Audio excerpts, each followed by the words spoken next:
शाह की ज़ेरे सदारत इजलास हुआ। इजलास में 57 इंस्पेक्टर्स को डीएसपी के ओहदों पर तरक्की देने का फैसला किया गया है। इंस्पेक्टर से डीएसपी के ओहदे पर तरक्की पाने वालों में 2 खातीन भी शामिल है। अपडेट करें आपको अहम खबर के हवाले से। सीपीओ ऑफिस में additional IG establishment Punjab Ejaz Hussain Shah की ज़ेरे सदारत इजलास हुआ।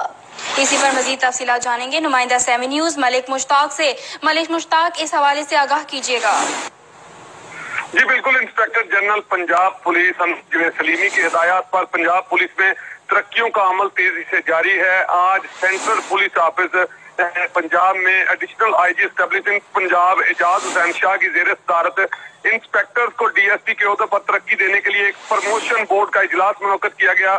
प्रमोशन बोर्ड में दीगर मेंबरान में DIG headquarters Babar Bakht Qureshi, IG DIG establishment 2 Sajjad Hussain मंज और deputy director registrar Mohammad Ajmal सवेद सेक्रेटरीट के सीनियर अफसरान ने भी यहाँ पे शिरकत की। और प्रमोशन बोर्ड की सिफारिशात की रोशनी में आज पंजाब ने 57 इंस्पेक्टर्स को डीएसपी के ओहदों पर तरक्की देने के लिए अहकाम जारी कर दिए हैं। और इंस्पेक्टर जिनको तरक्की दी जा रही है, इन इंस्पेक्टर से डीएसपी के ओहदे पर तरक्की पाने वालों में 2 खवातीन भी शामिल हैं और मुकम्मल तौर पर अहकाम जारी करके नोटिस जारी कर दिया गया है। जी ठीक है, 57 एहलकारों को तरक्की दी जा रही है जिनमें 2 खातीन भी शामिल है। बहुत शुक्रिया मलिक मुश्ताक, आप हमें तफसीलात से आगाह कर रहे थे।